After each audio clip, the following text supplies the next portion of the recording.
కొరకు నిర్గమకాండము 27వ అధ్యాయము.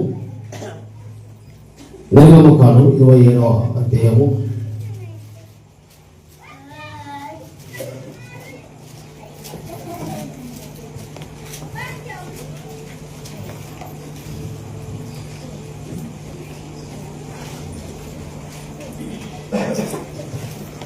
అధ్యాయము 20వ వచనాన్ని మనం చదువుకుందాం. మరియు దీపము నిత్యము వెలిగించినట్లు ప్రదీపములకు దంచి తీసిన అచ్చము ఒలివ నూనె తేవలనని ఇశ్రాయేలుల ఆజ్ఞాపించుము. ప్రార్థన చేసుకుందాం. అందరూ కూడా మీ మనసులో దేవా నాతో మాట్లాడు, నాతో ఏం చెప్పాలనుకుంటున్నావు తండ్రి, నాతో మాట్లాడని హృదయాన్ని సిద్ధపరచుకుందాం. ప్రార్థన చేద్దాం. యేసయ్యా నీకు స్తోత్రం, నీ సన్నిధిగా వచ్చాము తండ్రి, మాతో మాట్లాడండి. మేము ఏ విషయంలో తప్పిపోయినామో నీకు తెలుసు. దైవ సేవ నోరు నుంచి మాతో మాట్లాడు. ఇలా చదువు లేఖన భాగం ద్వారా మాతో మాట్లాడి ఈ వాక్యాన్ని స్పష్టంగా విరిచి మీరు పంచిపెట్టండి. ఈ దాసు నూతన తైలంతో అభిషేకించుతారు. దాసు ప్రభువ నీ ఆత్మత రీతి నాతో అందరితో మాట్లాడమని ఈ దాసు వచ్చేవాడు బలహీనుడు కనుక పరిశుద్ధాత్మదేవ మందరితో మాట్లాడి దర్శించి గొప్ప కార్యాలు, అద్భుతమైన కార్యాలు మాలో జరిగించమని యేసు క్రీస్తు నామంలో స్తుతించి ప్రార్థించి వేడుకొనిచున్నాము తండ్రి. ఆమేన్. ఆమేన్. క్రీస్తునందు దేవుని బిడ్డలారా, కూర్చిన సహోదరి సోదరులారా, ఇక్కడ మనం చదువుకున్న వాక్య భాగము ధర్మశాస్త్రంలో మోషేకు ప్రత్యక్ష గుడారంలో ఉన్న దీప వృక్షం గురించి, దీపాల గురించి ఈ మాట దేవుడు రాయించాడు. మీరు శ్రద్ధగా వింటేనే కానీ దేవుని వాక్యం అర్థం కాదు. ఎందుకంటే మనం దేవుని వాక్యాన్ని ధ్యానిస్తున్నాం.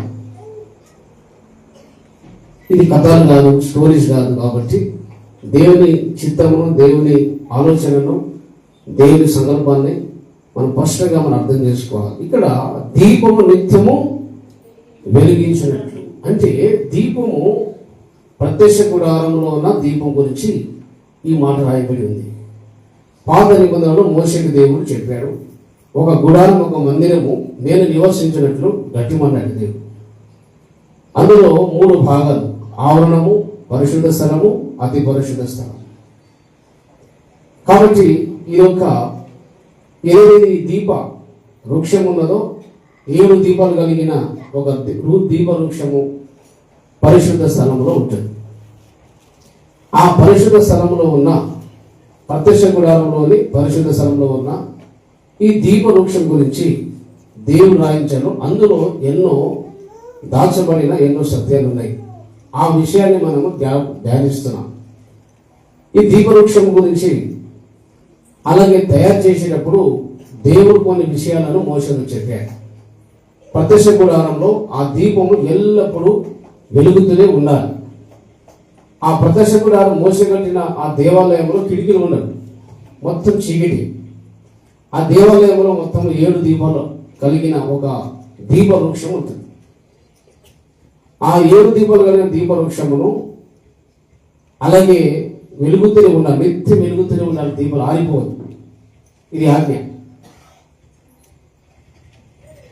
ఆ దీపము ఎందుకంటే ఆ మందిరం అంతా వెలుగు 7 దీపాలే. మొత్తం ఎన్ని దీపాలు ఉంటాయి? 7. ఇటు పక్కల 3, ఇటు పక్కల 3, స్ట్రేట్ ఒక మధ్యలో ఉంటుంది. మొత్తం 7 దీపాలు. దానికి దీప వృక్షం అని దేవుడి పేరు పెట్టారు. ఎందుకంటే 7 దీపాలు కలిగిన ఒకే వృక్షం లాంటిది కాబట్టి 7 దీప వృక్షం, దానికి దీప వృక్షం అని దేవుడు పేరు పెట్టాడు. ఈ దీప వృక్షమును అలాగే నిత్యం వెలుగుతూ ఉండాలి, ఎప్పుడు ఆరిపోవద్దు. అలాగే ఈ దీప వృక్షం అనేది ఎలా తయారు చేయమన్నాడో మనం చూస్తే 25వ అధ్యాయం నిర్గమకాండం 31వ వచనం మనం చూడండి ఒకసారి. మరియు నీవు 25వ అధ్యాయం నిర్గమకాండము 31వ వచనాన్ని చదువుతా. నీవు మేలిమి బంగారముతో దీపవృక్షమును చేయవలెను, నకషి పనిగా ఈ దీపవృక్షము చేయవలెను. జాగ్రత్తగా గమనించి, మన మూలవాక్యం ఏముంది? దీపము నిత్యం వెలగాలి, అంటే ఎప్పుడు కూడా ఆరిపోతుంది. ఇది మొదటి ఒక విషయం. కానీ ఈ దీపవృక్షాన్ని దేవుడు అలాగే తయారు చేసేటప్పుడు కొన్ని విషయాలు జాగ్రత్తగా చెప్పాడు. ఎలా తయారు చేయాలంటే, నువ్వు మెలిమి బంగారముతో ఈ ధూపవృక్షమును చేయాలి. బంగారంతో ఉండాలి మొత్తం. ఏమిటి? బంగారంతో. మెలిమి బంగారం అంటాడు. ఏంటంటే మెలిమి బంగారం అంటే అర్థం ఏంటిది చెప్పండి? మెలిమి అంటే దాదాపు 7 సార్లు బాగా వేడి అగ్నిలో కరిగించి ఆ మైలంతా తీసేసిన తర్వాత వచ్చేది మెలిమి బంగారం. దానికి ఏమంటే 24 క్యారెట్ అంటే మన భాషలో. అందులో ఏమాత్రం కల్తీ ఉండదు. రాగి కానీ, వెండి కానీ, ఇంకా ఏమైనా మురికి కానీ ఏముండదు. అది స్వచ్ఛమైన బంగారంతో ఆ దీపవృక్షము మీరు చేయాలి అన్నాడు. అయితే దేవుడు ఏదైనా ఒక పని ఎలాగో చేయమన్నాడంటే అందులో ఒక భావం ఉంది, ఒక సత్యము. కొన్ని విషయాలు మనం నేర్పించడానికి దేవుడు కొన్ని వస్తువులను అలాగూ తయారు చేయమన్నాడు. దేవుడు ఊరికనే టెంపల్స్ ఏదో అవసరంగా ఏ వస్తువును తయారు చేయమని చెప్పడం. అయితే ఈ మెలిమి స్వచ్ఛమైన బంగారంతో ఈ దీపవృక్షమును చేయాలి. రెండోదిగా నకషి పని అన్నాడు. ఏమిటి? నకషి పనిగా చేయాలి. నకషి పని అంటే దానికి ఒక డిజైన్, ఏదైతే మనం ఆ వృక్షాలు ఉన్నాయో, దీపాలు ఉన్నాయో, దానికి ఒక డిజైన్ మంచి చెక్కి దాన్ని బాగా మనము ఒక శిల్పం చెక్కినట్లుగా ఆ బంగారంలో ఆ దీపవృక్షమును నకషి పనిగా ఒక డిజైన్ చేసి ఆ డిజైన్ కింద చెప్పాడు. అది మనకి ఇప్పుడు అవసరం లేదు కాబట్టి షార్ట్కట్లో ముందు వెళ్ళిపోతున్నాం. నకషి పని అంటే చాలా దానికి దెబ్బలు కొట్టి ఒక షేప్, ఒక ఆకారం అలాగే తీసుకొని వస్తాడు. నకషి పనిగా చేయాలి. అందులో కూడా ఒక అర్థం ఉంది, తర్వాత చెప్తాను. మరి ఈ విషయాన్ని జ్ఞాపకం చేసుకో. నకషి పని అంటే దానికి చాలా దెబ్బలు కొడితేనే కానీ అలాగే ఆ బంగారం ఒక డిజైన్ లాగా చేయలేదు. కాబట్టి ఎన్నో దానికి శుద్ధత దెబ్బలు వాళ్ళ ఒక పరికరం, బంగారం చేసే వ్యక్తులు అలాగే దాన్ని బాగా కొన్ని వస్తువులతో బాగా దెబ్బలు కొట్టి దానికి ఒక కొన్ని డిజైన్ చెప్పాడు. ఆ డిజైన్ కింద ఉంది. అది మనకు దానికి వేరే వేరే విషయాలు ఉన్నాయి అనుకోండి. కాబట్టి ఆ డిజైన్ అంతా కూడా నకషి పనిగా చేయాలి. అలాగే అది మెలిమి బంగారంతో చేయాలి. మూడోది ఏంటిది? ఆ దీపవృక్షము ఎల్లప్పుడూ వెలుగుతూనే ఉండాలి. ఎందుకంటే ఆ మందిరంలో ఈ మోసే దేవుడు తయారు చేయమన్న మందిరంలో కిటికీలు లేవు. బయట నుంచి వెలుగు రాదు, సూర్యుని వెలుగు రాదు, బయట ఏ వెలుగు రాదు, మొత్తం ప్యాక్ ఉంటుంది. మొత్తము ఆ దీపవృక్షమే ఆ మందిరానికి వెలుగు. అని మొత్తం చీకటి ఉంటుంది. ఆ చీకటిలో వెలుగు ఏది? ఈ దీపవృక్షం. కాబట్టి వెళ్ళాలా, ఇప్పుడు ఈ దీపవృక్షము దేనికి సాదృశ్యం ఉన్నది అని మనము ఒకసారి మనం ధ్యానిస్తే, బైబిల్లో కొన్ని విషయాలను బైబిల్ అర్థం చేసుకోవడానికి, దేవుని వాక్యం అర్థం చేసుకోవడానికి కొన్ని సూత్రాలు ఉన్నాయి. ఏమున్నాయండి? బైబిల్ మనం ఏదో పుస్తకాలు చదివినట్లుగా, పేపర్లు చదివినట్లుగా మీకు అర్థం కాదు. చాలా మంది విశ్వాసులు కూడా పాత నిబంధనలో విచిత్రమైన సంగతనాలు, వస్తువులు, మేకలు, కోళ్ళు, బలులు అన్నీ ఉంటాయి. అందులో చాలా అర్థాలు ఉన్నాయి. అవన్నీ గ్రహించాలంటే కొన్ని బైబిల్లో కొన్ని సూత్రాలు తెలియాలి. ఆ బైబిల్లోని సూత్రాలు తెలియకపోతే ఎన్నిసార్లు చెప్పినా వ్యక్తిగతం అవుతుంది. అందుకే చాలా మంది పాత నిబంధనలు చదవడానికి భయపడతారు. కొత్త నిబంధనేమో స్ట్రైట్ ఫార్వర్డ్ ఉంటుంది. పాత నిబంధనేమో ఉపమానంగా ఉంటుంది. ఎలా చెప్పండి? ఉపమానంగా ఉంటుంది. కాబట్టి ఆ ఉపమానము మనము అలాగే అర్థం చేసుకోవాలంటే దానికి అనేక సూత్రాలు, చాలా సూత్రాలు ఉన్నాయి. ఒక సూత్రాన్ని మీకు చెప్తాను.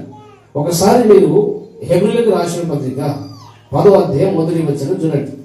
పాత నిబంధన ధర్మశాస్త్రం మీకు అర్థం కావాలంటే ఒక సూత్రాన్ని మీరు పాటించాలి. అక్షరాలుగా వాటిని తీసుకురాదు. ఒకసారి హెబ్రీయులకు రాసిన పత్రిక 10వ అధ్యాయము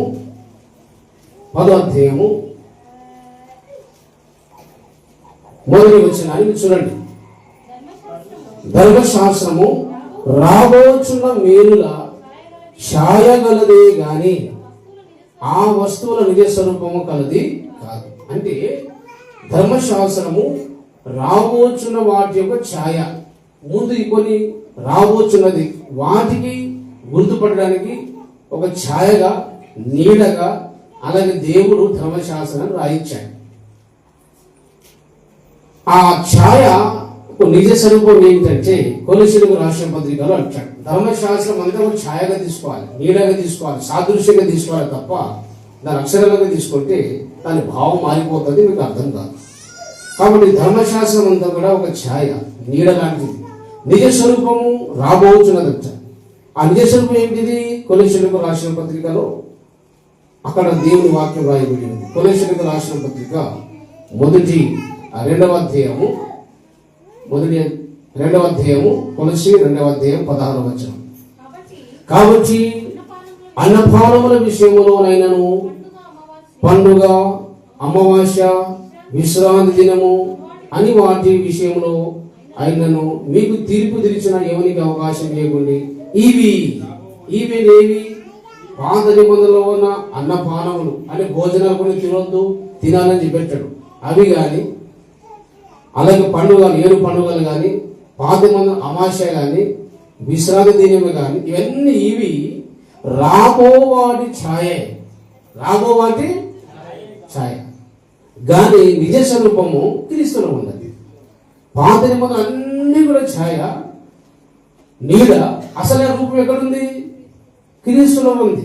ధర్మశాస్త్రంలో ఉన్న అన్ని, అలాగే పండుగలు కానీ, విశ్రాంతి దినము కానీ, ఇంకా ఆచారాలు కానీ, ఆ పద్ధతులు కానీ, అవి నీడ. అవి అన్ని కూడా క్రీస్తు చూపెడతాయి.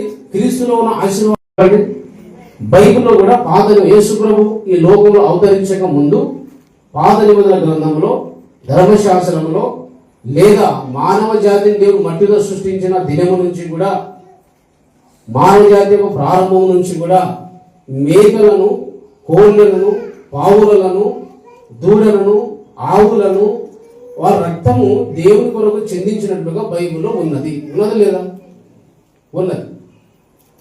అలాగే మన భారతదేశంలో కూడా, మన ఇండియాలో కూడా అన్ని మతాలలో, అన్ని కులాలలో జంతువుగా రక్తము చెందించడం ఉన్నదా లేదా? ఉన్నదా లేదా? బైబిల్లో ఉన్నది. అసలు వేల వేల వేల సొలొమోను కానీ, దావీదు కానీ ఎన్ని వేల గొర్రెలు చెందించారో లెక్కలే లేదు. అంటే జంతువుగా రక్తము చెందించడము బైబిల్లో ఉంది, మన భారతదేశంలో ఉంది, ప్రపంచ దేశాలలో కొన్ని దేశాలలో, కొన్ని సంస్కృతులు అది ఆచారం ఉంది. అయితే ఇవన్నీ కూడా ఛాయ, నీడ. అసలైన బలి, అసలైన యజ్ఞం అనేది రాబోచున్నది. దానికి ముందుగా ఇవి ఛాయగా ఉన్నదని దేవుని వాక్యం మనం బోధిస్తుంది. అంటే మోషే ధర్మశాస్త్రంలో అలాగే జంతువులను, మేకలను, కోళ్ళను జంతువుకు రక్తము చిందించడం అనేది ఉన్నది. అలాగే మన భారతదేశంలో కానీ, ప్రతి ఊర్లో కానీ దేవతల దగ్గర జంతు రక్తం చిందిస్తారు. ఎందుకు చిందిస్తారు చెప్పండి? దేవుని దగ్గర జంతు రక్తం చిందిస్తారు. జంతు రక్తము చిందిస్తారు, అవునా కదా? అన్ని దేవతల దగ్గర జంతు రక్తము చిందించడం ఆచారం అందరూ కళ్ళలో చూస్తున్నాం. ఎందుకు చిందిస్తారు వాళ్ళు? అందులో ఒక అర్థం ఉంది. బైబిల్లో కూడా జంతు రక్తం చిందించినట్టుగా విస్తారంగా మనం చూస్తున్నాము. అలాగే మనం అనేక గ్రామాలలో చూస్తే కూడా దేవతల దగ్గర రక్తం చెందించినట్టుగా, జంతు రక్తం చెందించినట్టుగా మనం చూస్తాం. ఎందుకు చేస్తారు ఇది? అయితే వాళ్ళని అడిగితే వాళ్ళు ఏం సమాధానం చెప్తారు అంటే, మన శాపలు పోతాయి. ఏమవుతాయి? శాపలు పోతే దేవుని కోపం మన మీద ఉంటే, ఈ జంతు రక్తం చిందిస్తే దేవుని కోపం మన మీద వెళ్ళిపోతుంది. దేవుని కోపం మన మీద ఉంటే ఒక జంతు బలి ఇస్తే దేవుడు శాంతిస్తాడు. ఆ జంతు రక్తం ద్వారా మనం సమాధానంగా ఉంటాడు దేవుడు అనే ఒక ఉద్దేశంతో మరి శాపాలు పోవాలి, గండం పోవాలి, ఏదో శక్తి వెళ్ళిపోవాలని రకరకాలుగా ఈ కారణంతో అలాగే జంతు రక్తం చెందిస్తారు. మన భారతదేశ ఆచారం అది. బైబిల్ అదే చెప్తుంది. బైబిల్ ఏం చెప్తుందంటే, జంతు రక్తం ఎందుకు చిందించాడంటే మన పాపాలు, శాపాలు పోవడానికి. అలాగే కొన్ని శక్తులు కూడా ఆ రక్తం ద్వారా పోతుంది. కొన్ని శక్తులు కూడా సాతాను జయించాలంటే మనకు రక్తమే కావాలి. పాపాల నుంచి మనం పరిశుద్ధి కావాలంటే రక్తమే కావాలి. మన చేపలు పోవాలంటే కూడా రక్తమే కావాలని బైబిల్ అదే సమాధానం చెప్తుంది. ఒకసారి హెబ్రీయులకు రాసిన పత్రిక మనం చూస్తే 9వ అధ్యాయం చూస్తే, హెబ్రీయులకు రాసిన పత్రిక 9వ అధ్యాయంలో మనం చూసినప్పుడు ఒకసారి మనం జ్ఞాపకం చేసుకోండి. 9వ అధ్యాయం 21వ వచనం మనం జాగ్రత్తగా చదవాలి. అదే విధముగా గుడారం మీదను సేవ పాత్రలన్నిటి మీదను ఆ రక్తమును ప్రోక్షించెను. అంటే ధర్మశాస్త్రంలో ఏదైనా ఒక పాత్రను పరిశుద్ధపరచాలంటే రక్తము చిందిస్తేనే ఆ పాత్రలు పరిశుద్ధపరచబడతాయి. అది ధర్మశాస్త్రం, మోషే ద్వారా ఇచ్చిన ధర్మశాస్త్రం. అలాగే 22వ వచనం, మరియు ధర్మశాస్త్రం ప్రకారము సమస్త వస్తువులు రక్తము చేత శుద్ధి చేయబడాలి. ఎలా శుద్ధి చేయబడతాయని చెప్పండి? రక్తం ద్వారా శుద్ధి చేయబడుతుంది. ఏ వస్తువును పరిశుద్ధపరచబడాలంటే అలాగే రక్తము చిందించబడాలి. ఇది ధర్మశాస్త్రం. అలాగే రక్తము చిందింపకుండా పాప క్షమాపణ కలగదనియు సామాన్యంగా చెప్పవచ్చు.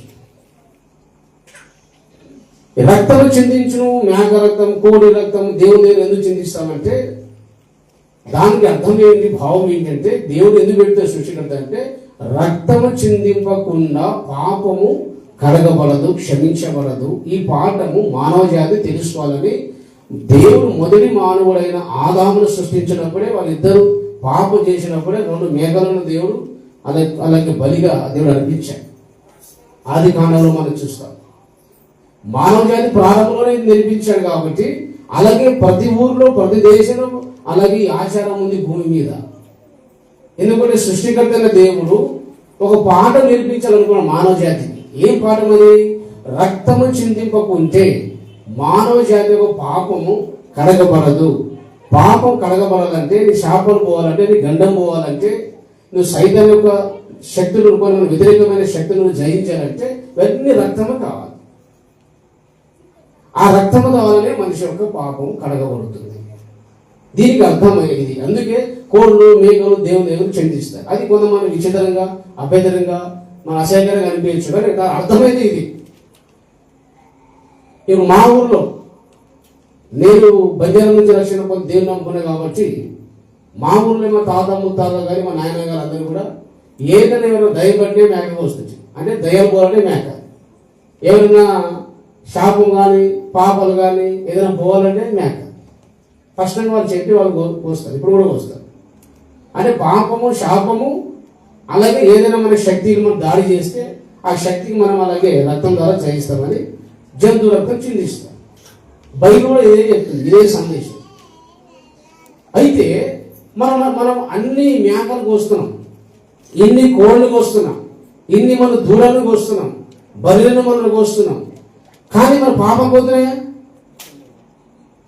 శాపం పోతున్నాయా? మనిషి ఒక పాపి పరిశుద్ధులవుతున్నా? ఈ మేక ద్వారా జంతు రక్తం ద్వారా ఒక పాపి, ఒక త్రాగుబోతు, ఒక వ్యభిచారి, ఒక దొంగ తన పాపం కడుకొని పరిశుద్ధంగా చేయబడుతున్నాడా? లేదు. అయినా సరే మనకు వస్తున్నాం.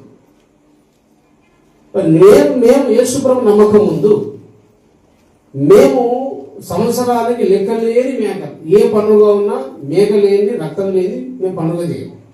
పోలేలు తక్కువ, స్వీట్ తక్కువ, మేక తినడం ఎక్కువ. అలాగే మనందరికీ దసరా ఒకటే, కానీ మాకు 4 దసరాలు ఉంటాయి. ఇంటింటి దసరా, గుడి దసరా, బగారి ఆ దసరా, మళ్ళీ పెద్ద దసరా, 4 దసరా. ఈ 4 దసరాలు ఏం పోయాలి? ఫస్ట్ మేక లేనిది మనకు పండుగ కాదు. అలాగే అది మా ఆచారం. మరి మేము ఇన్ని మేకలు కోసినాము, ఎన్నో వేలు కోసినాం, అప్పులు చేసి సంవత్సరాలు 4 సార్లు మేక కోసి కోళ్ళు కోసి లేదా. కానీ మేము మా కుటుంబానికి మతాల చేత దాడి చేసినప్పుడు మా పెద్ద మీద, మా అమ్మ మీద, ఇంకొక మీద ఒకరి తర్వాత ఒకరు అట్లా మంత్రాలు బాణవతి చేసి ఇబ్బంది పెట్టడము. మా నాయన ఏమో అన్ని చూపెట్టి మందిరాల దగ్గర, ఆ మందిరాల దగ్గర, ఈ మందిరాల దగ్గర, ఆ మందిరాల దగ్గర, అందరి దగ్గర చూపెట్టడం ప్రారంభించాం. మళ్ళీ మేకలు కోసి దేవుని దగ్గర వస్తూనే ఉన్నాం మేము, అన్ని దేవుని దగ్గర. మా నమ్మది దేవుడు లేదు, అన్ని దేవుని దగ్గర వచ్చాం. కానీ ఈ మంత్రం పోవడం లేదు, ఆ దయ్యాలు పోవడం లేదు, మా బ్రతుకు మాత్రం మారడం లేదు. మా నాయన అన్ని మేకలు కోసి కోసి కోసి కోసి లాస్ట్కు ఇవన్నీ తట్టుకోలేక ఆయన త్రాగులు అలవాటు చేసుకున్నాడు, బీడు తాగడాలు చేసుకున్నాడు, సాల తాగడాలు చేసుకున్నాడు. లాస్ట్కు అన్ని ఆడ చూపెట్టి ఈడ చూపెట్టి మేకలు ఉండే, కోడ్లు ఎడ్లు ఉండే, ఆవులు ఉండే అమ్మేసిండు. ఓ ఇల్లు కట్టింది ఉండే యజమానులు, అది కూడా అమ్మేసిండు. తాగి లాస్ట్ మామూలు కొట్టడం ప్రారంభించిండు. అంటే ఎన్ని మేకలు కోసినా మా హృదయ మారణం లేదు, హృదయంలో శాంతి లేదు, సమాధానం లేదు, అలాగే మా పాపలు పోవడం లేదు, ఈ మంత్రాలు పోవడం లేదు. దాని తర్వాత ఎప్పుడు ఏ దినమైతే యేసు ప్రభునందు గురించి విని ఆ ప్రభు నమ్ముకున్నామో, ఇంట్లో ప్రార్థించామో, ఆ మంత్రాలన్నీ ఆగిపోయినాయి. దేవునికి స్తోత్రం కలుగుతుంది. కానీ ఏమాగిపోయినాయి? ఒక మేక కోయలేదు, కోడి కోయలేదు, ఏం లేదు, కొబ్బరికాయ లేదు, అగరబత్తి లేదు, ఒక డబ్బు లేదు, ఏలేదు.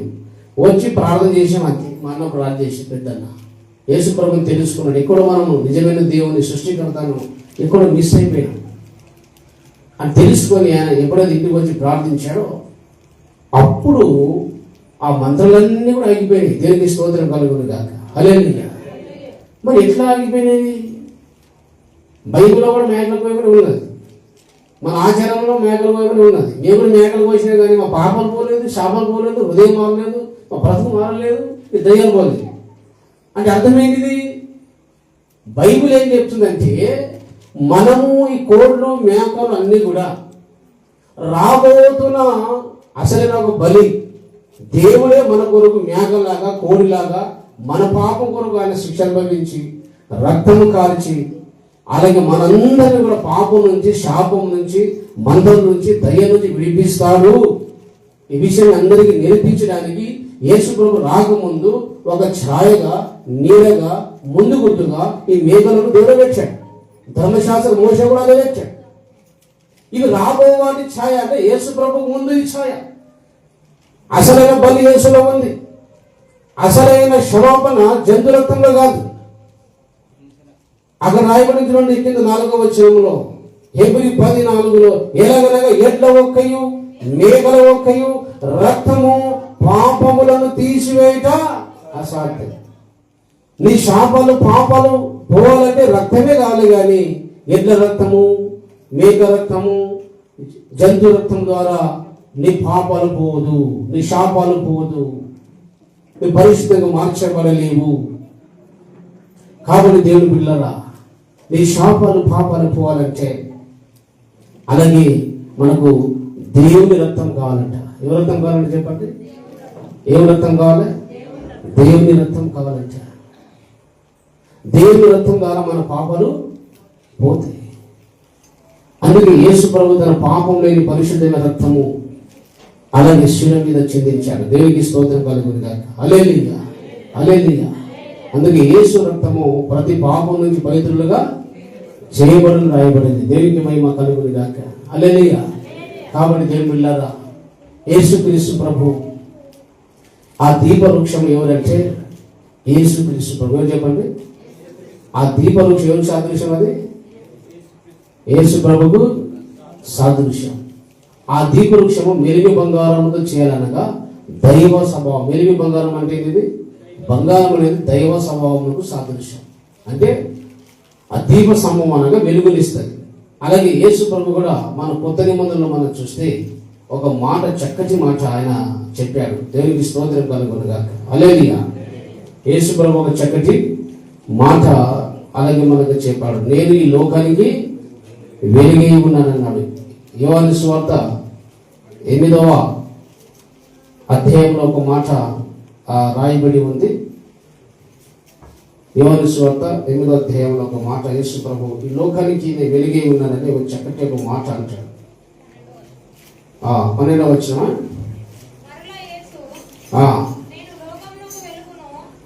12వ వచనం. యేసు నేను లోకమునకు వెలుగును, నన్ను వెంబడించువాడు చీకటిలో నడవక జీవపు వెలుగు కలిగి ఉండునని వారితో చెప్పాను.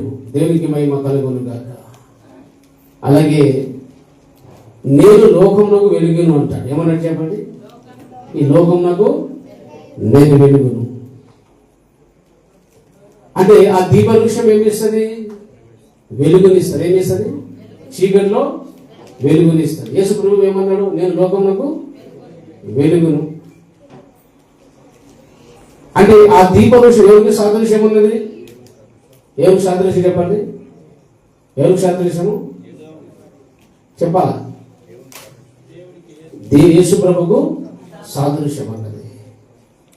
అని యేసు ప్రభు లోకానికి ఆ దీపవృక్షం లాగా చీకటిలో వెలుగుగా ఉంటాడని, మానవ జాతి పాపం అనే చీకటిలో ఆయన వెలుగుగా ఉంటాడని యేసు ప్రభువుని చెప్పడానికి ప్రత్యక్ష గుడారంలో అలాగే ఆ దీపవృక్షమును అలాగే మేలిమి బంగారంతో అలాగే సృష్టించమన్నాడు. దేవునికి స్తోత్రం కలుగును గాక.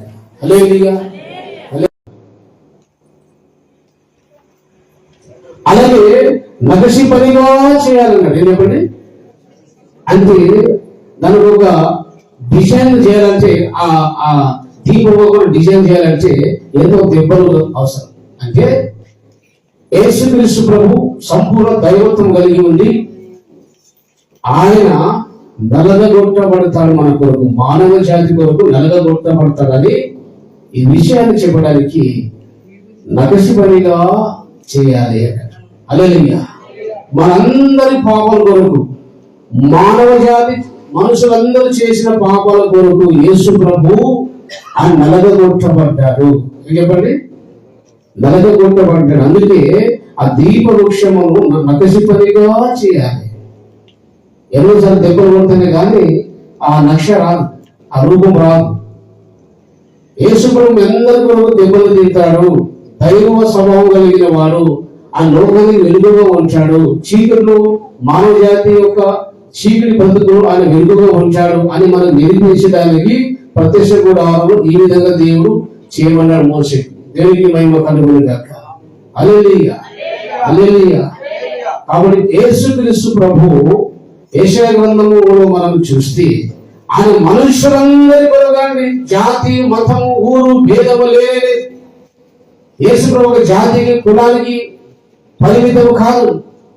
యేసుక్రీస్తు ప్రభు మానవ జాతి కొరకు మాట్లాడుతున్నాడు. మానవ జాతి చేసిన పాపం, అందరి పాపమును, అందరి దోషముల చేత అలాగే నలగగొట్టబడ్డాడు, తన ప్రాణం పెట్టాడు.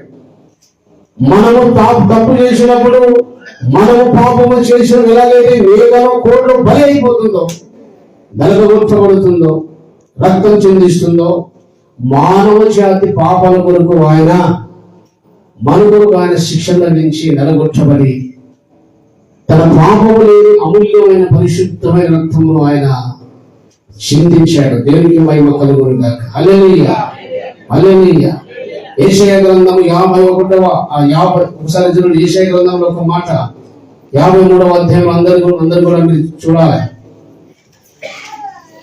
యేసు ప్రభు ఎవరి కొరకు చనిపోయాడని, ఎవరు నలగొట్టబడ్డాడు ఆయన?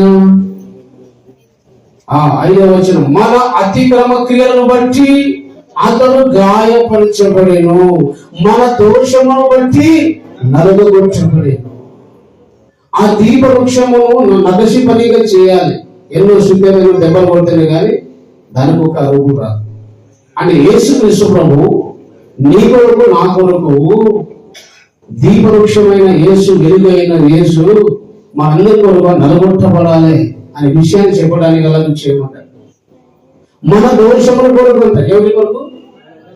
మన దోషముల కొరకు యేసు ప్రభు నలగొట్టబడేను, మన అధిక్రమను బట్టి అతను గాయపరచబడేను, కానీ ఆయన పాపం చేసినది కాదు. యేసు ప్రభు చాలా మంది అపార్థం చేసుకుంటున్నారు. యేసు ఎవరో పాపం చేసి ఆయన తెచ్చుకోవాలండి, యేసు ప్రభు ఎవరో పాపం చేసి ఆనందం తెచ్చుకోవాలంటే నేను అడుగుతున్నా, నువ్వు పాపం చేసి మేఘని బలిస్తున్నావు? నువ్వు పాపం చేసినావు కదా, మేఘని ఎందుకు వస్తున్నావు? మరి దోషపోతాను నమ్మకం కదా, మరి నీ పాపాన్ని తొలగించుకోలేవా? తొలగించి మేఘలు ఎందుకు కోళ్ళు పని చేయాలి కదా. మరి నీ వల్ల కాదు, నీ ధర్మకార్యం మీద పుణ్యకార్యం ద్వారా నీ పాపలు శాపాలు పోదు బాబు. మనందరి కొరకు ప్రాణి, ఇంకో ప్రాణి అలాగే బలి కావాలి, రక్తం చిందించాలి. భగవంతుడే మేకలాగా కోడిలాగా ఒక రోజు బలి అవుతాడు, ఆ రక్తం చిందిస్తాడు. ఆ రక్తం ద్వారా పాపం కడగబడుతుందని నీ ఆచారం నీకు బోధిస్తుంది. బైబిల్ అదే చెప్తుంది. అలాగే ఋషులు కూడా మన వేదాలలో మనం చూస్తే ఋషులు కూడా వాళ్ళు అధర్మమైన గ్రంథముల వారు ఋషులు కూడా ఏం చేశారంటే మేకలు వాళ్ళు పోలిసి రక్తం చెందించేవారు. ఋషులు కూడా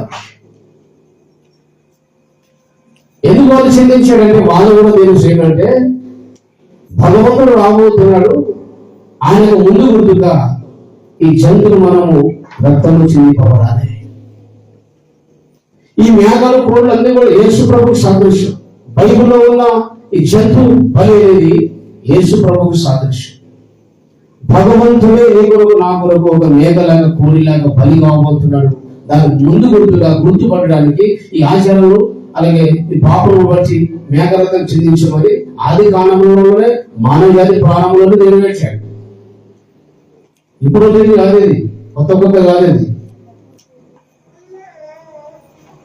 కాబట్టి యేసుక్రీస్తు ప్రభు మన కొరకు బలి కాబోతున్నాడు, మన కొరకు చనిపోయాడంటే చాలా మంది అపార్థం తీసుకున్నాడు. అవునండి, వారు అంటాడు యేసు ఆయన చచ్చిపోయాడు మన పాప పెట్టబోతాడు. ఆయన చచ్చిపోయాడు ఆ పాప పెట్టబోతాయి. నేను అడుగుతున్నా నువ్వు పాపం చేస్తే మేకను ప్రాణం బలి వేస్తే నీ పాప పెట్టబోతుంది. మేక కోళ్ళని మోస్తున్నావే నీ శాపలు పోతాయి, దేవుడు శాంతించాలి, నీ యొక్క దోషంలో పోవాలని మేకను కోళ్ళను బలిపిస్తున్నావు కదా. మేక చచ్చిపోతే కోడి చచ్చిపోతే నీ పాప వెళ్ళబోతాయి. నాకు మరి కోడి కోసినప్పుడే మేక కోసినప్పుడే మన శాపాలు పాపాలు పోతున్నప్పుడు సత్యమైనప్పుడు నమ్మినప్పుడు ఈ కోడి కంటే మేక కంటే పవిత్రమైనది శక్తివంతమైనది భగవంతుని రక్తం కదా. మరి భగవంతుడే మన కొరకు అంత పరిశుద్ధమైన శక్తి కలిగిన రక్తము చెందించినప్పుడు ఎందుకు నమ్మను? ఆలోచన చేయాలి. మేక కంటే కోడి కంటే భగవంతుడి రక్తం గొప్పది కదా. మీరు చెప్పండి, ఏ రక్తం గొప్పది? దేవుని రక్తమా జంతు రక్తమా? అందుకే జంతువులు మానేసి తినండి, కడుపులో పెట్టుకోండి. వాటి ద్వారా మీ పాపం పోతుంది.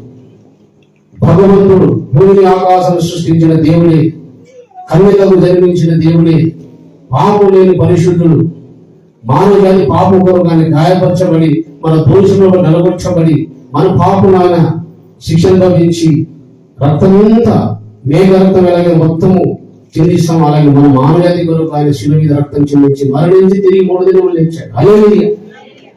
ఇంకొక ఆయన అన్నాడు యేసు ప్రభు తప్పు చేశాడు కాబట్టి ఆయనకు వచ్చాడు. ఏమన్నాడు? తప్పు చేశాడు కాబట్టి ఆయన కొట్టాడు. చూడండి, మీకు యేసు ప్రభు శిలువ పక్కన ఒక దొంగ ఉన్నాడు, ఇటు ఒక దొంగ ఉన్నాడు. యేసు మధ్యలో ఉన్నాడు.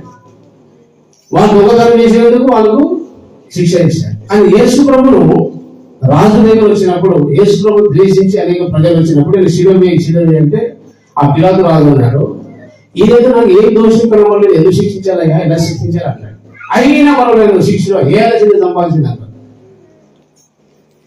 యేసు శిలువ మీద మరణించక ముందు కూడా నిర్దోషంగా తీర్పు పొందారు. ఏ రాజు అయితే ఆ శిక్షను అనుమతించాడో అంతకు ముందు యేసు ప్రభువులో ఏ దోషం లేదని యేసు ప్రభు నమ్మని రాజే సాక్ష్యం ఇచ్చాడు. మనం కాదు సాక్ష్యం చెప్పేది. యోహాను సువార్త 19వ అధ్యాయంలో చూడండి ఒకసారి. యేసు ప్రభు శిలువ మీద మరణించే ముందు, యజ్ఞం కాకముందు ఆ పిలాతు రాజు అన్నాడు, అందరినీ శిలువేడి అంటే యేసు ప్రభు గురించి ఒక చక్కటి మాట అన్నాడు పిలాతు రాజు. ఆయన దేవుడు నమ్మలే, యేసు నమ్మలే. యోహాను సువార్త 19వ అధ్యాయం 4వ వచనంలో చూడండి. పిలాతు మన వెలుపలికి వచ్చి, ఇదిగో ఈయన యందు ఏ దోషము నాకు కనబడలేదు, ఈయన యేసు ప్రభువులో ఏ దోషం కనబడలేదు అని ఆయన చెప్తే, మీకు తెలియనట్టు ఈయనను నేను వెలుపలికి తీసుకొని వచ్చుచున్నానని వారితో చెప్పాను. అప్పుడు వాళ్ళేమన్నారు? వల్ల 6వ వచనం చూడండి. ఇది శిలువ ఏమో శిక్షించు రాజుదేవుడు జనాలందరూ తీసుకొచ్చారు. ఆ రాజు ఏమన్నాడు? ఈయన ఏ దోషము కనబడలేదు బయటికి తీసుకొచ్చారు. అప్పుడు మళ్ళీ ఈ జనాలు ఏం చేశారు? అందరూ 6వ వచనం, ప్రధాన యాజకులు అంటే మంచి ధర్మశాల తెలిసిన వీళ్ళు, ఎందుకంటే మా అందరికంటే ఘనత ఈయన పొందుతున్నాడు, చచ్చిపోయిన లేపుతున్నాడు, గుడివారు బాగా చేస్తున్నాడు, కుష్ఠరోగం బాగా చేస్తున్నాడు, దయ్యాలను కొడుతున్నాడు, మాకేం విలువ ఉంది? ఏ మాత్రం వాల్యూ లేదు. కానీ ఈ ధర్మశాస్త్రము జరిగిన ఈ ప్రధాన యాజకులు ఏం చేసి యేసు మీద ద్వేషం పెట్టుకుని జనాలు పోగు చేసి వాళ్ళు ఉన్నారు. ప్రధాన యాజకులు బంధువులను ఆయనను చూసి శిలువేమో అని కేకవేయగా, ఎందుకు శిలువేయమంటున్నాడు? ద్వేషం. పిలాతు మరలా ఏమన్నాడు? పిలాతు ఆయన ఏ దోషం నాకు కనవలేదయ్యా, ఎన్నిసార్లు చెప్పాలి పిల్లలు మళ్ళా అన్నాడు. యేసును ఏ దోషం లేదు, ఎట్లా శిక్షించాలి నేను? కాదు శిక్షించాలి నన్ను కేకలేస్తే పిలాతు అన్నాడు, అయ్యా మీరు ఏమని చేసుకొని తీసి పెడతా, ఏం చేసుకోండి, ఈ పాపం మీ మీద మీ పిల్లల మీద వచ్చిందా? అయినా పర్లేదు, మా మీద వచ్చిన పర్లేదు, మా పిల్లల మీద వచ్చిన పర్వాలేదు అని. కానీ ఏ సమస్యలో వేయలేదు. ఎంత ఆయన ఏసే మౌనంగా ఉంటాడు.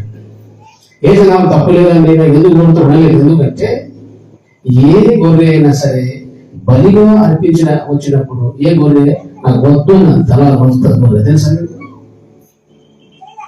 ఏ గొర్రె కూడా తన బలి కనిపించినప్పుడు వద్దనదు, ఇది తల వస్తుంది, అంతే మౌనం ఉంటుంది. యేసు ప్రభు కూడా లోక పాపమును మోసుకొని పోగు దేవుని గొర్రె పిల్ల. యోహాను సువార్త 1:19 ఏం రాయబడింది? లోక పాపమును మోసుకొని పోగు దేవుని గొర్రె పిల్ల మౌనం ఉంటుంది. నాకు ఎందుకు బలి కనిపిస్తుంది? ఏ మేఘగా ఏ గొర్రె రాదు, తల వస్తుంది, అంతే. యేసు ప్రభు కూడా ఆయన ఏ దోషంగా ఎందుకు చంపుతున్నారని చెప్పారు. ఎందుకంటే ఆయన వచ్చిందే మన బలి. యేసు ఏ దోషం లేదు కాబట్టి పక్కన దొంగల దోషం ఉంది, ఇందులో దోషం ఉంది, ప్రపంచంలో ఉన్న అలాగే గొప్ప గొప్ప రాజులు, ప్రధానులు, గొప్పవారు, జాతిపితైన వారు, ఎంతో మంది లోకంలో గొప్ప గొప్ప వ్యక్తులు, ప్రపంచ రాజులు చచ్చిపోయారు. వాళ్ళలో పాపం ఉంది కనుక, అందరిలో పాపం ఉంది కనుక చచ్చిపోయి అటు వెళ్ళారు. కానీ మరో వచ్చారండి. ఒక యేసు ప్రభు ఎందుకు చచ్చిపోయాడు? తిరిగి మూడో దినాన లేచాడు. ఆయనలో ఏ పాపము లేదు కాబట్టి ఆయన పరిశుద్ధ మానవుడిగా, పవిత్రుడుగా,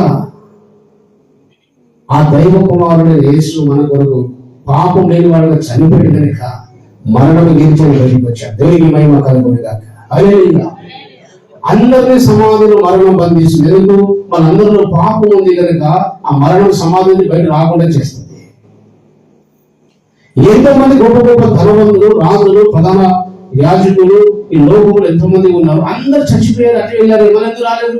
యేసు ఒకరు ఎందుకు వచ్చాడంటే అందరూ వేరు, యేసు ఏమి యేసులో జన్మలో పాపం లేదు, కన్యగా పుట్టాడు, పరిశుద్ధాత్మ ద్వారా గర్వం ధరించింది.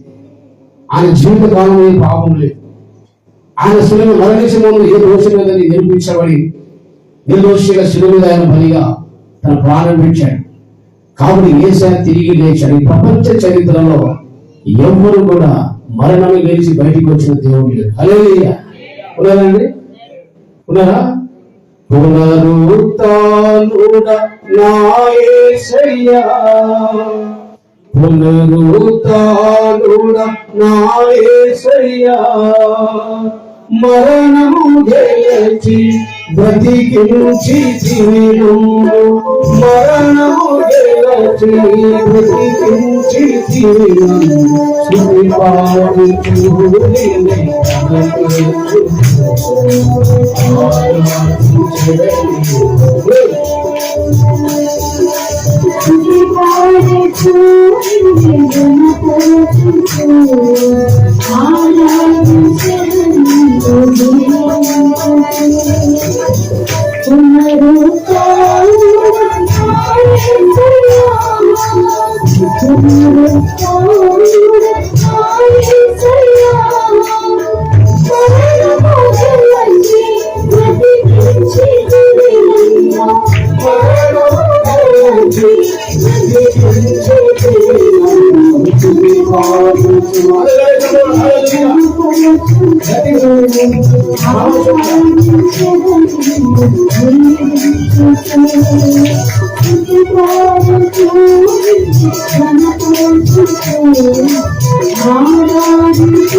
మరణము గెలిచిన దేవుడే.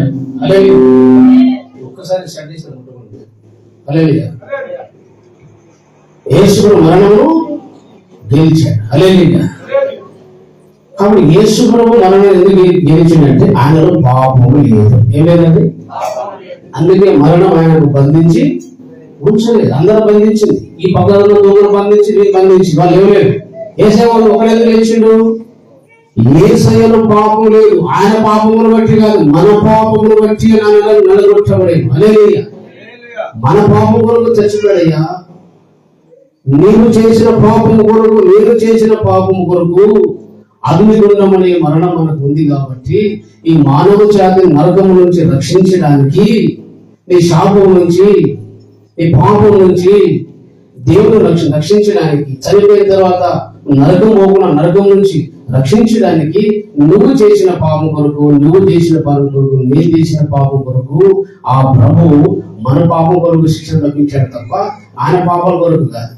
ఆయన పాపం కొరకు చచ్చిపోతే తిరిగి లేవుడు.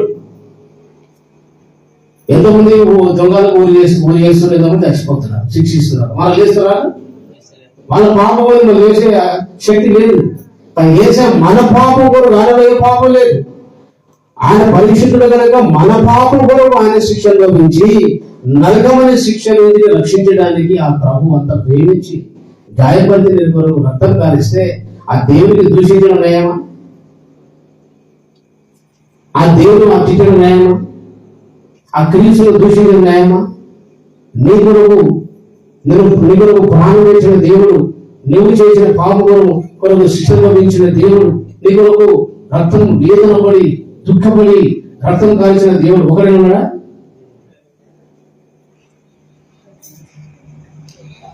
ఆయన ద్వేషిస్తాం ఎందుకు కాలేదు? దయచేసి ఫోన్ సైలెంట్ పెట్టుకోండి, ఎవరు చూసుకోండి, డిస్టర్బ్ చేయకూడదు. ఎవరైనా సరే యేసులాగా ప్రేమించిన దేవుడు, యేసులాగా అద్భుతాలు చేసిన దేవుడు, యేసులాగా మరణము గెలిచిన దేవుడు, యేసులాగా మన పాపులకు రక్తం కాల్చిన దేవుడు, యేసు చేసిన అద్భుతమైన కార్యం చేసిన ఒక్కరు చూపెడితే నేను ఏసారి తీసి పెడతా. ఏం తీసి పెడతా? నేను ఏసారి తీసి పెడతా. ఎందుకంటే అన్ని దేవతలను పూజించి నలగొట్టబడి పాడైపోయి యేసు నిజమైన దేవుడు, సత్యదేవుడు తెలుసుకునే నమ్ముకోవాలి. రుచి చూసి ఎరిగి తిరిగి ఎట్లా చెప్పండి? వాడు ఎవరు చెప్పిన కాదు, డబ్బులు చెప్పిన మాయమాటలు చేయలేదండి. ఆ ప్రభు అందరికీ ప్రభు. ఎవరు చెప్పండి? అందరికీ ప్రభు. ఎవరు చెప్పండి? అందరికీ ప్రభు. ఆ దేవుడు కొంతమంది విచిత్రంగా సువార్త ప్రకటిస్తే ఒక ఊరికి వెళ్తే ఒకరిని అడిగాడు. ఏమడిగాడైతే ఆయన అమెరికా దేవుడు మాకేది చెప్తున్నాడు అన్నాడు. ఏం చెప్పాడు? ఎవరు దేవుడు ఆయన? అది యేసు అమెరికా దేవుడు అంటే నాకేది చెప్పాడు. నేనేం ప్రశ్న వేసానంటే అమెరికా దేవుడు ఎందుకు చెప్తున్నాడు? దేని బట్టి చెప్తున్నాడు అంటే అమెరికా నమ్ముతారు కాబట్టి ఆయన అమెరికా దేవుడు అంటే. వా, సూపర్ సమాధానం చెప్పినావు అన్న. మీరు ఏదో కానీ మస్తు జ్ఞానం ఉన్నారు, చాలా మంచి మాట చెప్పారు. అదే మరి అందరూ అమెరికాలో ఉంటారు, ఇండియాలో ఉన్నారు కాబట్టి అమెరికా దేవుడు అంటే. ఓకే, అంటే ఒకవేళ ఇండియాలో నమ్మితే ఇండియా దేవుడు నమ్ముతాం అన్నమాట. సూత్రం ఏంటి? యేసు అమెరికాలో నమ్ముతారు కాబట్టి అమెరికా దేవుడు అంటున్నాడు. మరి ఇండియాలో నమ్ముతారు కదా, ఆఫ్రికా దేశంలో నమ్ముతారు కదా, అరబ్ దేశంలో ఉన్నారు కదా. అసలు యేసు ప్రభు నమ్మని ఒక ఊరు కానీ, ఒక డిస్ట్రిక్ట్ కానీ, ఒక రాష్ట్రం కానీ, దేశంలో చూపించి ప్రతి ఒక్క ఊళ్ళో యేసు నమ్ముకుని నమ్ముకుంటారు. అందరూ నమ్ముతారు, అన్ని కులాలను నమ్ముతారు. చెప్పండి, యేసు నమ్మని కులం మీద ఉందా? వైఎస్ రాజశేఖర రెడ్డి ఉన్నాడు. ఆ డబ్బులు ఇచ్చారు అమెరికా నుంచి. వైఎస్ రాజశేఖర కోటి రూపాయలు డబ్బులు ఇస్తాం, వేసాను నమ్ముకోండి అంతా పిచ్చోడా? మీరు చెప్పండి. ఆ రెడ్డి ఉన్నాడు ముఖ్యమంత్రి, ఆయన ఎందుకంటే వేసుకోడు. ఆ డబ్బులు తక్కువ, డబ్బుల కోసం నమ్ముకున్నాడు వేశాను. ఆయన తెలుసు మోక్షానికి మార్గము క్రీస్తు. నా పాపముకు అలాగే యేసును మాత్రమే క్షమించగలడు. యేసు రక్తం ధరణ పాపం కడగబడదు కాబట్టి, ఇంత డబ్బున్న ధనమున్న ఈ లోకాన్ని విడిచి పరలోకానికి వెళ్ళాలి కాబట్టి, అలా పరలోకానికి చేరడానికి మార్గము క్రీస్తే కాబట్టి ఆయన దేవుడు అనుకున్నాడు. దేవునికి మహిమ కలుగును గాక. హల్లెలూయా. కాబట్టి యేసులో కులానికి దేవుడు కాదు, ఒక దేశానికి దేవుడు, అందరికి మానవ జాతికి దేవుడు. మానవ జాతి పాపల కొరకు ఆయన శిక్ష అనుభవించాడు, అందరి పాపల కొరకు రక్తం చెందించాడు, కానీ ఒక మతం కొరకు కాదండి ఆయన. బైబిల్ ఎక్కడ ఉందా చెప్పండి. మా ఊళ్ళో మా ఊళ్ళో పెద్ద మనిషి ఆయన కొత్తగా దేవుడు నమ్మినప్పుడు ఆయన అట్లాగే అంటాడు. ఎవరు ఆయన మాది కూడా మాకేం చెప్పినారా అన్నాడు. ఎవరన్నాడు? మాది కూడా మాకేం చెప్పినారా అంటే ఆ మైండ్ ఏమున్నది? ఆ మైండ్ మీద నడిచే ఇది మాదిపోతున్న మైండ్ పనిచేయదు. యేసు ప్రభు సత్యం. యేసుకు వ్యతిరేకంగా ఎవరో మాట్లాడితే అది కంపల్సరీ అవమానం పడిపోతాడు. ఏ పొందుతాడు? యేసుకు వ్యతిరేకంగా మాట్లాడే ప్రతి ఒక్క వ్యక్తి నష్టపోతాడు, అలాగే అవమానం పాల్పోతుంది. ఆయన సత్యం, నేనే సత్యం అన్నాడు. సత్యం వ్యతిరేకంగా మాట్లాడితే నీకు అవమానం. అలాగే నేనన్నా ఎందుకు మాదేవుడు దేవుడు అంటాడు. ఈ దేని బట్టి మాదేవుడు దేవుడు అని చెప్తున్నా అంటే బుర్లా మాదేవుడు అంటారు, అందుకే మేము నమ్మం కాబట్టి అది మాదేవుడు దేవుడు అంటారు. అంటే ఎవరు నమ్మితే వారికి దేవుడు. మాదేవుడు నమ్ముతారు కాబట్టి మాదేవుడు దేవుడు, అంతేనా? మీరు యేసు ప్రభు ఎవరు నమ్ముతారు? బంజారు యేసు ప్రభు అలాగే రెడ్డిస్ నమ్ముతారు, బ్రాహ్మణ్స్ నమ్ముతారు, ముస్లిం నమ్ముతారు, ఇక బాబులు కానీ ఎన్ని కులాలు అన్ని కులాలు నమ్ముతూనే చూపెడతారు. అంటే నీ సూత్ర ప్రకారంగా నీకు తెలియకుండా నేను చెప్తున్నావు అంటే యేసు ప్రభు అందరూ నమ్ముతారు కాబట్టి అందరికీ దేవుడు కానీ నేను అవ్వాలని చెప్తున్నాను. అందరూ నమ్ముతారు కాబట్టి నేను అందరూ దేవుడు. అలాగే అలాంటి యేసు ప్రభు మాది కూడా ఉందని చీప్ అని చూస్తాను. నేను బంజారా లేదు, మాది ఉన్నాడు. రెడ్డిస్, బ్రాహ్మణ్స్, గౌడ్స్, మన సంఘటన మన ముస్లింస్ ఒక పాస్టర్ ఉన్నాడు. ఆయన ఎదురవుతారు, అందరూ ఉంటారు కాబట్టి అందరికీ దేవుడు కదా. ఒకటే కులానికి ఎందుకు చెప్తున్నావు? కులానికి దేవుడుగా దేవుడు ఎప్పుడు కూడా ఉండాడు. ఒక కులానికి దేవుడు ఉండడండి. దేవుడు అంటే అందరికీ మానవ జాతికి దేవుడు, కానీ ఒక కులానికి పరిమితం దేవుడికి చేయదు, తప్ప అది. అదే అన్ని కులాలకు, అన్ని దేశాలకు, అన్ని ప్రాంతాలకు దేవుడికి మహిమ కలుగును గాక. అదే అట్లా అనొద్దు, తప్పు అది.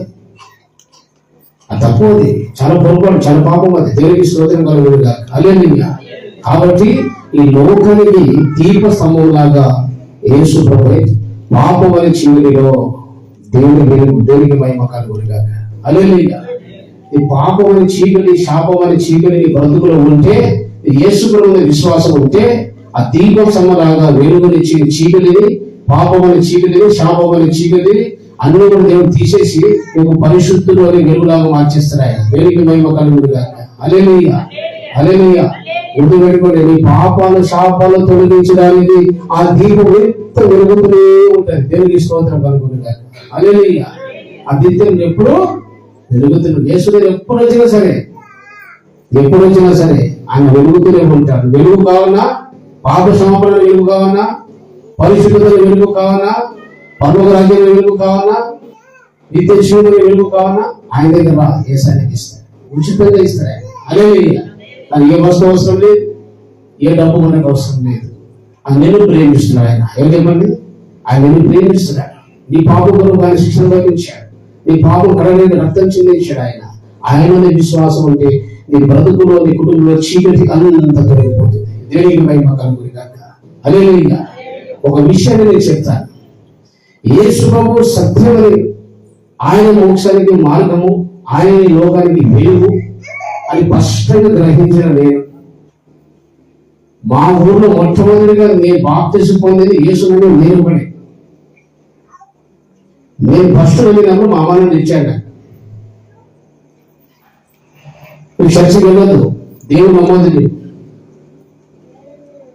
మా బావ, అక్క బావ, మా చిన్ననాయన, పెద్దనాయన, వాళ్ళు కోడలు, వారందరూ మా బంధువులు ఎంతమంది అంతా ఏమన్నా బెల్లం మీద వచ్చి ఏమండి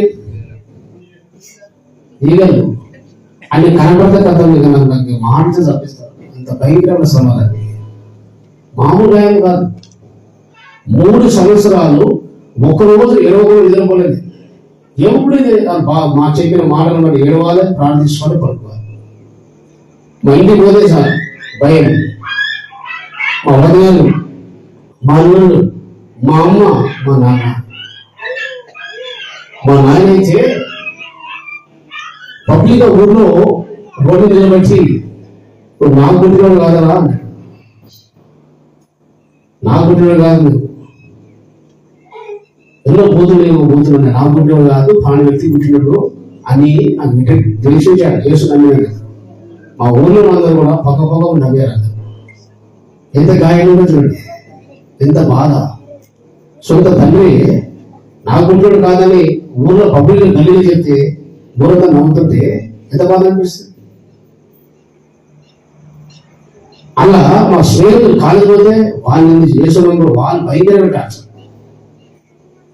మా వదినలైతే రోజు, మానవులైతే ఇంకా రోజు, అమ్మాన రోజు, మా పెద్దక్క, చిన్నక్క, ఆ పెద్దనాన్న కొడుకులు వాళ్ళు ఎంత పొరగా, మా ఊరు ఎంత పొరగా స్కూల్కి వెళ్ళిపోయాడు. రకరకాలుగా బూతులు మాట్లాడాడు నాకు పోతుంటే. భయంకరమైన అవమానం. మాది కూడా అమెరికా నమ్ముకున్నాడు. ఇంతకు పొరగా 10 సంవత్సరాల పిల్లలు రకరకాల మాట్లాడించేది. ఎప్పుడు కనబడితే సరే ఇంటికి బయటకు పోతే కదా నాకు చూడగానే దేశం, భయంకరమైన దేశం. ఎన్ని దేశాలు ఏసుకు నమ్ముకోవడమే తక్కువ. నేను త్రాగులు మానేసి, సినిమాలు మానేసి, పాపం మానేసి నేను పరిశుద్ధంగా ఏసాన్ని నమ్ముకుంటే అందరూ తిట్టాడు, అందరూ ద్వేషించాడు. రక్త సంబంధులే అలాగే ద్వేషించాడు.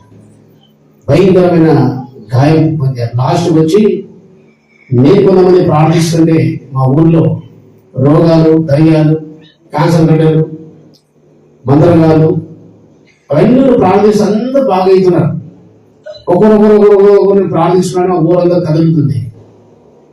ఆ టైంలో యేసు కూడా అందరూ మార్చేసారైనా అందరి మీద బాగు చేసి అందరూ ఆయన సిగ్గిదర్ అంటారు కాబట్టి ఊరంతా మారిపోతుందేమో అని చెప్పేసి ఊరి నుంచి వెళ్ళకూడదని చేశారు.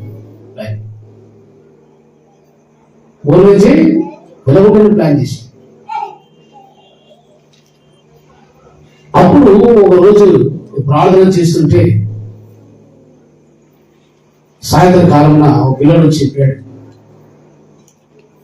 మామ నీకు ఊరందరూ వెళ్ళగొడతాడట, అందరూ వేసుకోవడం చెప్తున్నట, కాబట్టి అందరూ వెళ్ళేద్దామని అందరూ కూడా మాట్లాడుతారు, పొద్దున పంచాయతీ పెడతారట. అప్పుడు నేను బాగా ప్రార్థించి దేవుని ఆత్మని పొగడి బలవంతుడిగా శక్తివంతుడిగా ఉన్నా.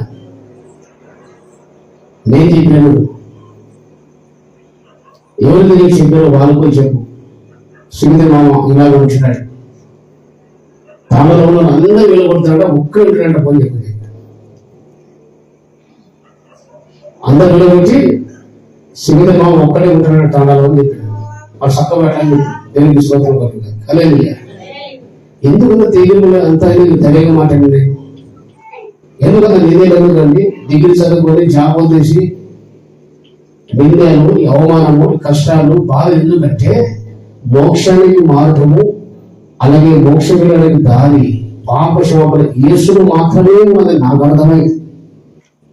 ఇన్ని నిందలు, అవమానం నాకు వచ్చినా కూడా నేను యేసు వదిలేదు. అడుగడుగున నిందలు, అడుగడుగున బాధలు, అడుగడుగున ద్వేషం, అంత భయంకరంగా నిందలు ఎందుకు చేసిన విడిచిపెట్టలేదంటే యేసు ప్రభువే మోక్షానికి మరి ఇంకో మార్గం లేదు.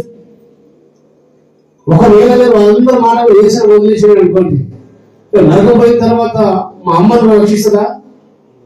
యేసు వదిలేసి నేను లోపల కలిసిపోతే మా బంధువులు నరకం నుంచి రక్షిస్తారా? ఆ స్నేహితులను రక్షిస్తారా? నరకంలో వేసేది పాపం పడి దేవుడే, పాపం క్షమించి నరకం నుంచి రక్షించేది యేసయ్య. కాబట్టి ఏదో నిందలు వచ్చినా నేను దేవుని విడిచిపెట్టలేదు. హల్లెలూయా. కానీ కొంతకాలం వచ్చిన తర్వాత ఎవరెవరిని తిట్టారో అందరూ ఒక మాట అన్నారు, ఏంటంటే నువ్వు నమ్మిన దేవుడు నిజమైన దేవుడు అన్నారు. దేవునికి స్తోత్రం కలుగుతుంది. హల్లెలూయా. నమ్మిన దేవుడే, మేమే పిచ్చోడైన అనవసరం తిట్టాం, కానీ నువ్వే పరిశుద్ధంగా ఉన్నావు, నీతి ఉన్నావు, కానీ మేమందరూ పాపలమే త్రాగబోతున్నాము అని చాలా మంది తిట్టులందరూ చెప్పారు. హల్లెలూయా. ఎందుకు ఈ విషయం చెప్తున్నట్టే అంత సత్యం క్రీస్తులో ఉంది. దేవునికి మహిమ కలుగును గాక. హల్లెలూయా, హల్లెలూయా. అంత సత్యం ఎవరు ఉంది? నిత్య జీవము నీకు కావలెనా, నిత్య జీవము నీకు కావలెనా, నిత్య జీవము నీకు కావలెనా,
దేవునికి స్తోత్రం. హల్లెలూయా. ఆ ఆనందం వేరండి. హల్లెలూయా. ఎన్ని శ్రమలు ఉన్నా క్రీస్తులో ఆనందము. హల్లెలూయా. కాబట్టి దీప స్తంభములాగా ఈ లోకంలో వెలుగునిచ్చేది క్రీస్తు. దేవునికి స్తోత్రం కలుగుగా. హల్లెలూయా. ఇప్పుడు దీప స్తంభము అంటే రెండు అర్థం ఏంటంటే ప్రకటన గ్రంథం ఒకసారి ఈ చిన్న మాట అది ముగిసి ముగిస్తాను. ఈ విషయాన్ని చివరిగా గ్రహించాలని మనం చేస్తున్నాను. హల్లెలూయా. ఒకసారి ప్రకటన గ్రంథము దీప స్తంభం అంటే ఇంకో అర్థం. దీప స్తంభం అనగా యోహాను రాసిన ప్రకటన గ్రంథము 1వ అధ్యాయము 20వ వచనము చూడండి. 20వ వచనం చివరి లైన్ నేను చదివేసి. యోహాను రాసిన ప్రకటన గ్రంథము 1వ అధ్యాయము చివరి లైన్.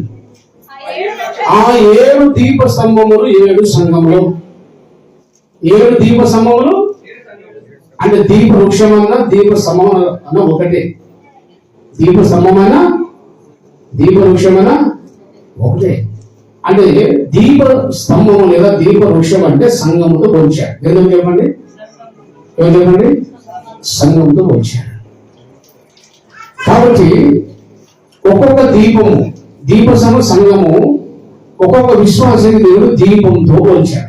ఏదో పోల్చాడు? దీప స్తంభం అంటే సంఘం, ఒక్కొక్క దీపం అంటే విశ్వాసం, సంఘంలో విశ్వాసం. అందుకే మన మూలవాకి ఏం చదివాను నేను? దీపం అంటే సింగల్ వర్డ్ చదివాను. అందుకని దీపవృక్షం అంటే సంఘము, ఒక సింగల్ దీపం అంటే ఒక విశ్వాసం. ఈ సంఘము లోకానికి వెలుగుగా ఉండాలి, ప్రతి విశ్వాసి లోకానికి వెలుగుగా ఉండాలి, క్రీస్తులాగా వెలుగునివ్వాలి. ఆ దీపము గురించి మూలవాక్యం మర్చిపోవచ్చు. నేను మర్చిపోలేదు, హల్లెలూయా. నాకు లేదు, నేను మర్చిపోలేదు, హల్లెలూయా. మీరు మర్చిపోదు. ఎక్కడది మూలవాక్యము? నిర్గమకాండము 27వ చూడండి ఒకసారి. దీపము నిత్యము వెలిగించినట్లు. ఆ దీపం ఎలా ఉండాలని చెప్పండి? అంటే ఎప్పుడు వెలుగుతూనే ఉండాలంటే ఆరిపోవద్దు అంటారు. చెప్పండి, దీపం ఆరిపోతే ఏమైపోతుంది? చీకటి అయిపోతుంది. అంటే ప్రతి విశ్వాసి వెలుగుతూనే ఉండాలి, కానీ విశ్వాసి ఆరిపోదు. ఈ దీపాలు ఎవరు వెలిగించాడు? విశ్వాసాన్ని నిన్ను, మనిషిని నిన్ను, పాపంలో నిన్ను, చీకటిలో ఉన్న నిన్ను ఒక దీపముగా యేసు ప్రభు తన ప్రాణం పెట్టి వెలిగించాడు.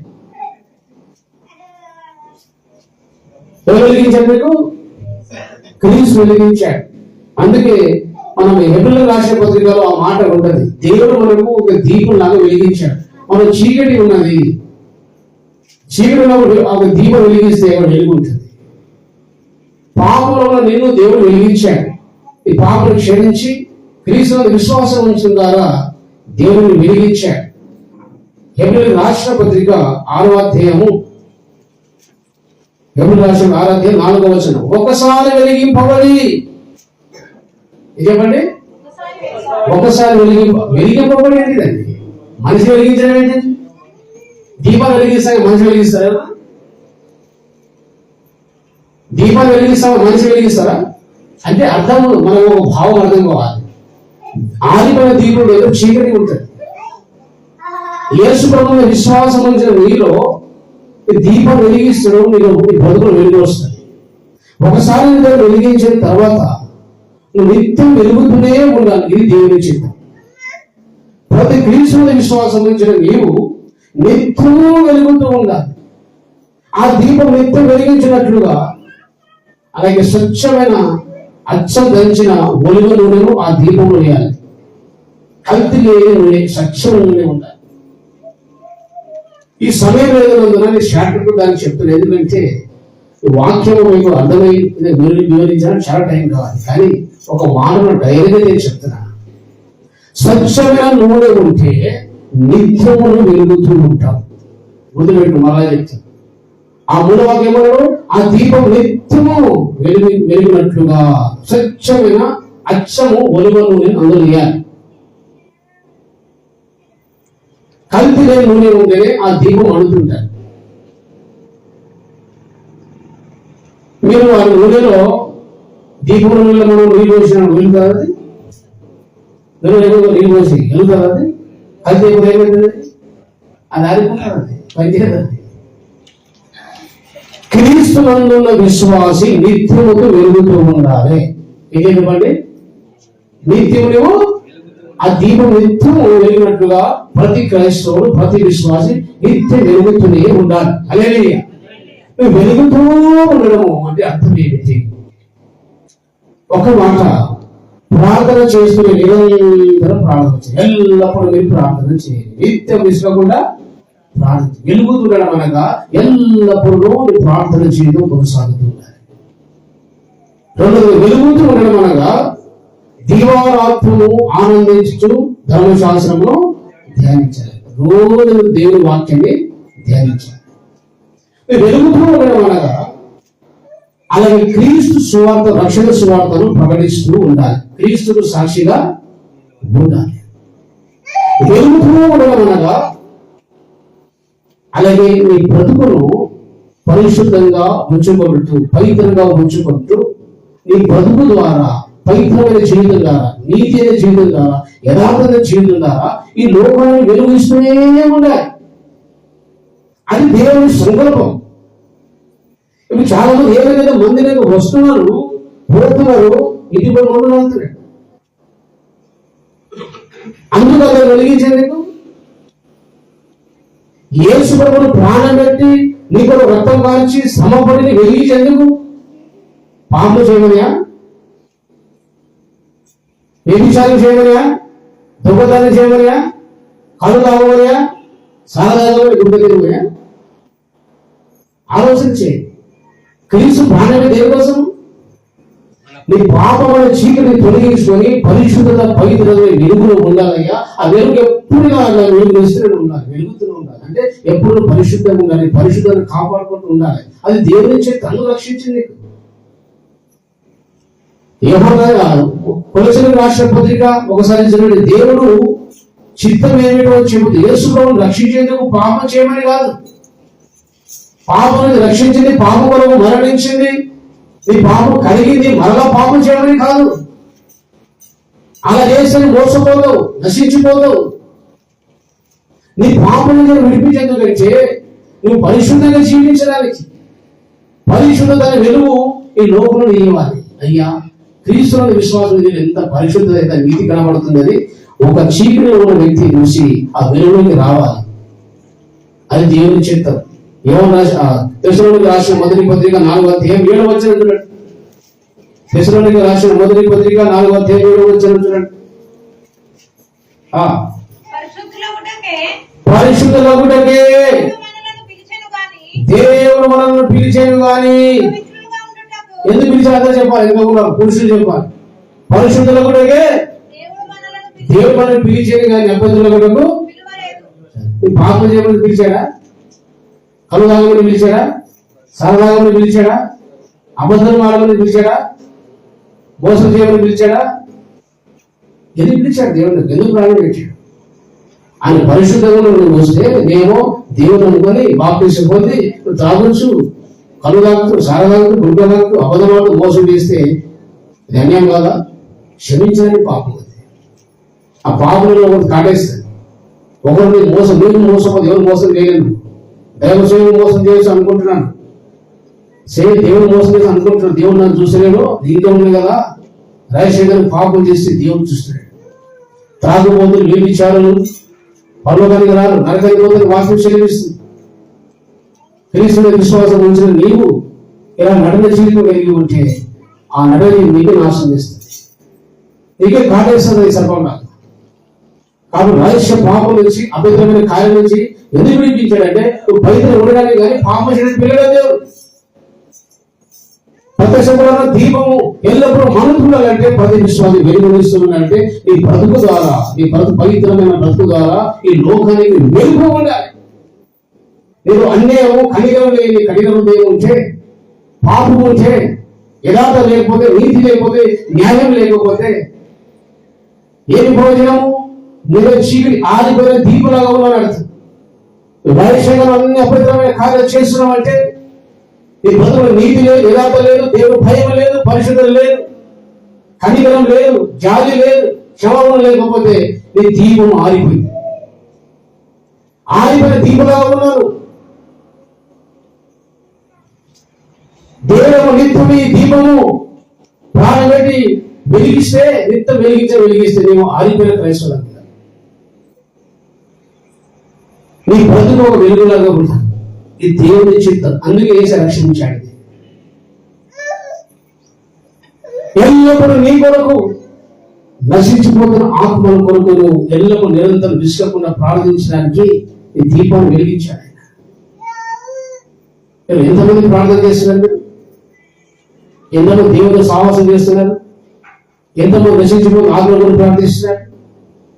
ఎప్పుడు నీ గురించి, నీ పిల్లల గురించి, నీ కుటుంబం గురించి ప్రార్థిస్తే అది మంచిదమ్మా? ఆ గొప్ప విషయం అది. నశించిపోసిన ఆత్మ ఎంతమంది రాండి, చెడిపోయిన బతుకులు ఎంతమంది రాండి. మీ బంధువులు లేదా, మీ స్నేహితులు లేదా, మీ ఊళ్ళో లేదా, తెలుసు లేదా, వాళ్ళు కూడా ఎందుకు ప్రార్థన చేయాలి? ఇతరులు నశించిపోతున్న ఆత్మల కొరకు ప్రార్థన చేయడం లేదంటే నువ్వు ఆరిపోయిన దీపం ఉన్నామని దేవుడు గుర్తు చేస్తావు. ఆరిపోయిన దీపంలాగా ఉన్నాను. వాక్యము ధ్యానించడం లేదే ఆరిపోయిన దీపంలాగా ఉన్నాను.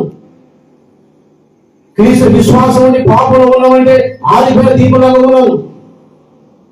మండుతున్న దీపంలాగా కావాలని ఈ రాత్రి దేవుడు మీకు చెప్పమన్నాడు. మీరు అనేకులు పాపము చేస్తూ చెడు అలవాట్లో ఉండి ఆరిపోయిన దీపంలో ఉన్నారని దేవుడు చెప్పారు. మీరు చాలా మంది ప్రార్థన అనేసి గాలి తిరుగుతున్నారు, ఆరిపోయిన దీపంలాగా నా బిడ్డలు చెప్పండి. చాలా మంది దేవుని వాక్యం బైబిల్ తినకుండా జీవిస్తున్నారని ఆరిపోయిన క్రైస్తవులని దేవుడు జ్ఞాపకం చేయండి. క్రీస్తు సువార్త ఒక ముక్క ఎవరైనా కలిసిన సువార్త చెప్పండి, నేను రక్షణ పొందిన అయిపోయిన పని. నేను నశించిపోతున్న ఆత్మలకు క్రీస్తు ప్రేమను క్రీస్తు రక్షణ సువార్తను ప్రకటించని ఆరిపోయిన దీపంగా ఉండాలి. ఈ రాత్రి దేవుడు అంటున్నాడు, ఆరిపోయిన దీపంలో మరలా వెలిగించే కృప గల దేవుడు మన యేసయ్య. దేవుని స్తోత్రం కలుగునుగాక. హల్లెలూయా. ఒక్కసారి మీరు పరీక్షించుకోండి, ఒక్కసారి మీరు పరీక్షించుకోండి. మీ ప్రార్థన జీవితం మీరు మానేస్తే, దేవుని వాక్యం ధ్యానించడం మానేస్తే నువ్వు ఆరిపోయిన దీపంలాగా ఉన్నావు. క్రీస్తు విశ్వాసం ఉంది, నీ ప్రవర్తన దేవునికి అసహ్యకరంగా ఉన్నదంటే నువ్వు ఆరిపోయిన దీపంలాగా ఉన్నావు. ఎవరికి క్రీస్తు సువార్త ప్రకటించకపోతున్నావు అంటే నువ్వు ఆరిపోయిన దీపంలాగా ఉన్నావు. అలాగే ఉండడం దేవునికి ఇష్టం లేదు. అయితే దేవుడు కనికరం గల దేవుడు, ఆరిపోయిన దీపాలను వెలిగించే దేవుడు అనేసి. హల్లెలూయా. ఒక్కసారి యేసు దగ్గర రావాలి. ఎక్కడ రావాలి చెప్పండి? అయ్యా, నేను సువార్త ప్రకటించే విషయంలో ఆరిపోయినయ్యా, నేను వెలిగించి ప్రార్థించాను. అయ్యా, నేను పరిశుద్ధంగా జీవించలేక నేను అభ్యంతరంగా ఆరిపోయిన పరిశుద్ధంగా జీవించినట్టు వెలిగించిన ఒకసారి ప్రార్థించాను. అయ్యా, నేను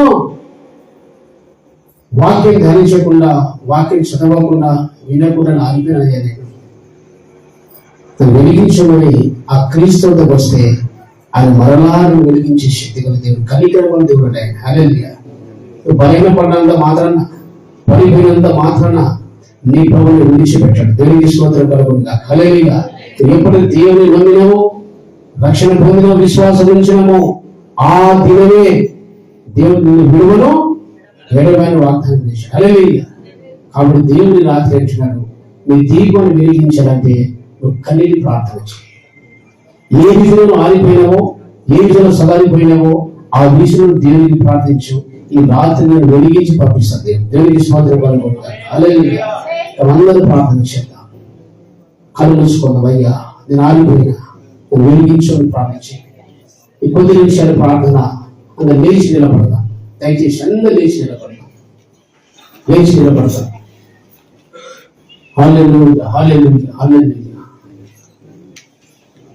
2 నిమిషాల ప్రార్థన జీవితాన్ని మార్చేస్తారు.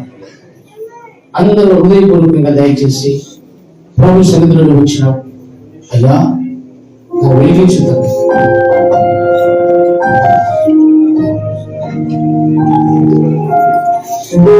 ఏ విషయంలో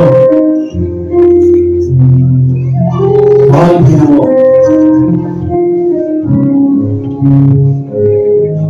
హల్లెలూయా, హల్లెలూయా, హల్లెలూయా. దేవా, ఒకరు క్రీస్తుని విశ్వాసం ఉంచక యేసు నమ్మకపోతే ఈ రాత్రి అయ్యా, పాపం క్షమించే దేవుడని, పాపం శాపం తొలగించే దేవుడని, దయ్య నుంచి మంత్రం నుంచి రక్షించే దేవుడని విన్నానయ్యా. ఆ కుటుంబాన్ని, నన్ను పాపం విడిపించు, శాపం విడిపించు, నా రోగం నుంచి విడిపించు, మంత్రాన్ని విడిపించు. పాపం ఉన్నాయా, నేను పాపిగా ఉన్న తండ్రి నన్ను క్షమించండి. నన్ను పాపం ఉంది యేసయ్యా, నేను నమ్ముకుంటాను, నేను విశ్వాసం ఉంచాను, నీ రక్తం ద్వారా పాపం